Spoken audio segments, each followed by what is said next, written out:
প্রিয় শিক্ষার্থী বন্ধুরা, তোমরা আমাদের অ্যাপের মাধ্যমে জানিয়েছো যে অনেকে তোমরা এই আগের ভিডিওটির যে সাউন্ড সেই কোয়ালিটি ভালো হয়নি, তাহলে সেই জন্য আমরা আবার এই ভিডিওটা আবার করে দিচ্ছি। তো আমি আগে বলেছি যা তোমাদের সমস্যা হবে তোমরা যদি আমাদের অ্যাপের মাধ্যমে জানাও তাহলে সব আমরা আবার কিন্তু ভিডিও করে দেবো, ঠিক আছে?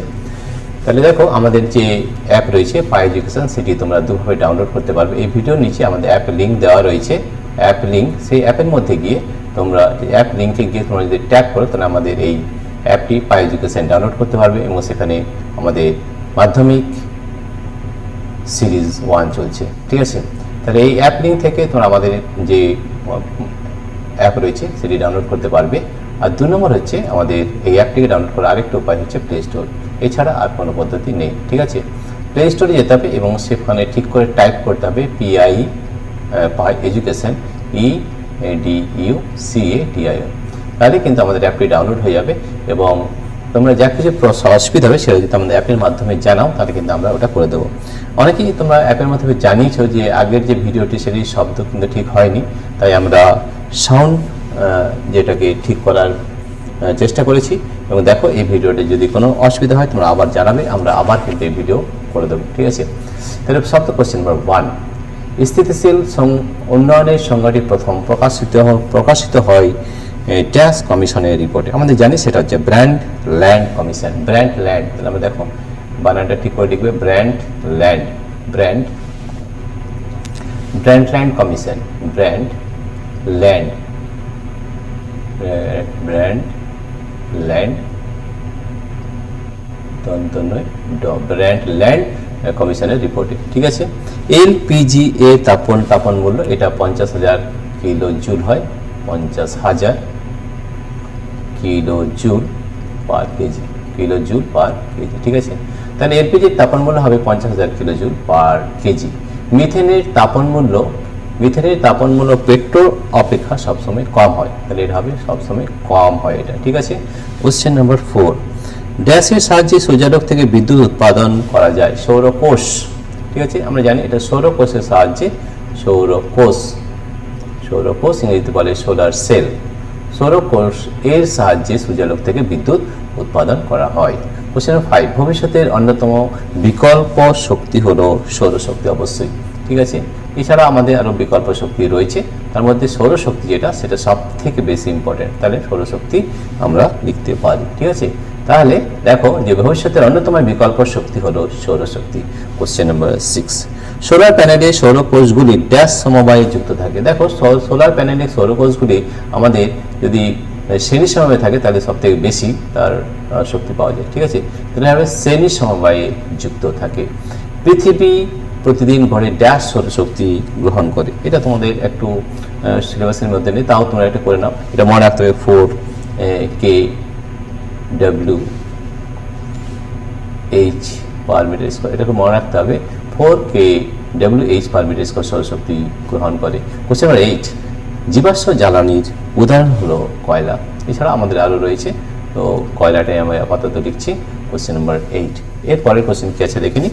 কোশ্চেন নাম্বার 8 হচ্ছে জীবাশ্ম জ্বালানির উদাহরণ হলো কয়লা। কোশ্চেন নাম্বার 9, কোশ্চেন নাম্বার 9 লিখেছে দেখি। কোশ্চেন নাম্বার 9 রয়েছে কার্বনবিহীন একটি জ্বালানি হলো হাইড্রোজেন গ্যাস। আমরা লিখবো হাইড্রোজেন গ্যাস, এখানে কিন্তু কোনো কার্বন নেই, হাইড্রোজেন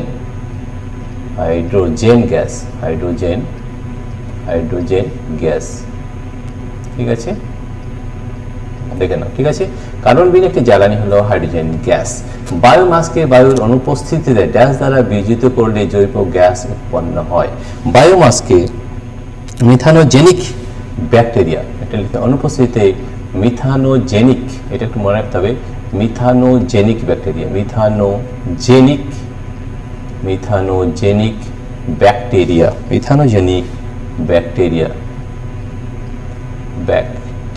মিথানোজেনিক ব্যাকটেরিয়া দ্বারা বিয়োজিত করলে জৈব গ্যাস উৎপন্ন হয়।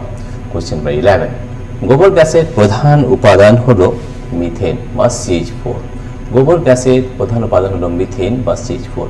গোবরে উপস্থিত মাইক্রো অর্গানিজমগুলিকে বলে। কোশ্চেন নম্বর 12, এটাকে বলা হয় মিথানোজেনিক ব্যাকটেরিয়া। আমি আগে করেছি মিথানোজেনিক ব্যাকটেরিয়া, মিথানোজেনিক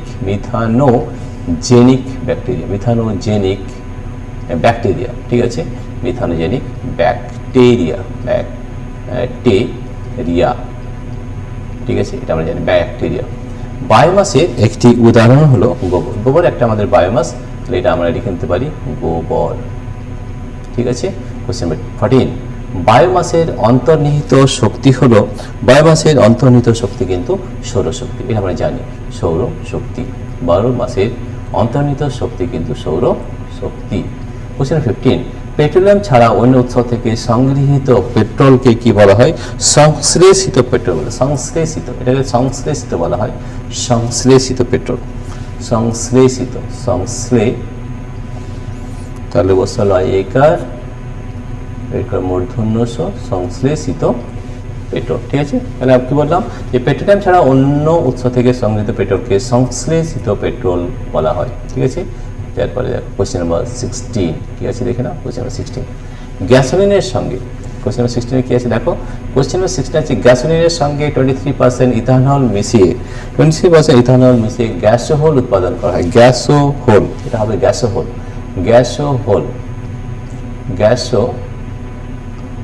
উৎপাদন করা হয়, উৎপাদন করা হয়। কঠিন কয়লার ম্যাট্রিক্সের ড্যাশ মিথেনকে বলা হয় কোলবেড মিথেন। কঠিন কয়লার ম্যাট্রিক্সে অধিশোষিত মিথেনকে বলা হয় কোলবেড মিথেন। অধিশোষিত, এটা হবে অধিশোষিত মিথেন,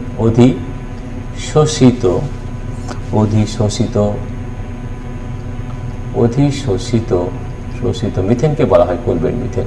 মিথেন হাইড্রেট হলো কেলাসাকার ক্ল্যাথরেট যৌগ। মিথেন হাইড্রেট হলো কেলাসাকার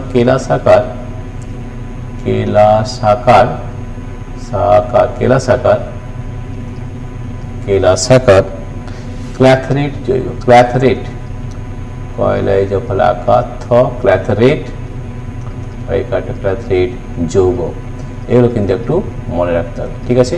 কোশ্চেন নাম্বার 19, ফায়ার আইস বা মিথেন হাইড্রেটের সংকেত হলো, মিথেন হাইড্রেট, এটা খুব বেশি ইম্পর্টেন্ট হয়েছে এবার প্রশ্নের জন্য, পরীক্ষার জন্য। ফায়ার আইস বা মিথেন হাইড্রেটের সংকেত হলো 4CH4 23H2, 4CH4.23H2, ঠিক আছে। H2 মানে জল, 23 মোল জল থাকবে এবং 4CH4 থাকবে, ঠিক আছে। এবং মিথেন হাইড্রেটের সঠিক সংযুক্তি হলো, এটা একটু মনে রাখতে হবে, সঠিক সংযুক্তি হলো CH4, ঠিক আছে, 5.7 H2, এই দুটোই কিন্তু 5.75 H2, এটা কিন্তু মনে রাখতে হবে, ঠিক আছে।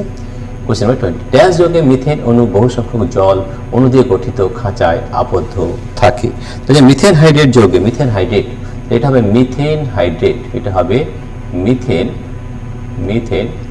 হাইড্রেট যৌগে, মিথেন হাইড্রেট মিথেন হাইড্রেট,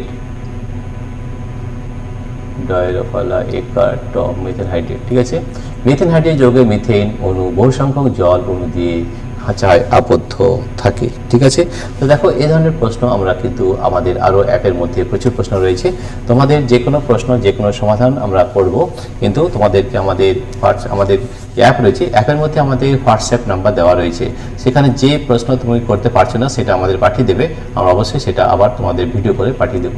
প্রিয় শিক্ষার্থী বন্ধুরা, আমাদের এখন মাধ্যমিক সিরিজ 1 চলছে, এখন শুধুমাত্র ফিজিক্যাল সায়েন্স নিয়েছি, ফিজিক্যাল সায়েন্স আমরা পুরো শেষ করব, এবং এটা হচ্ছে র্যাপিড ফায়ার কোশ্চেন, এবং খুব কম সময়ের মধ্যে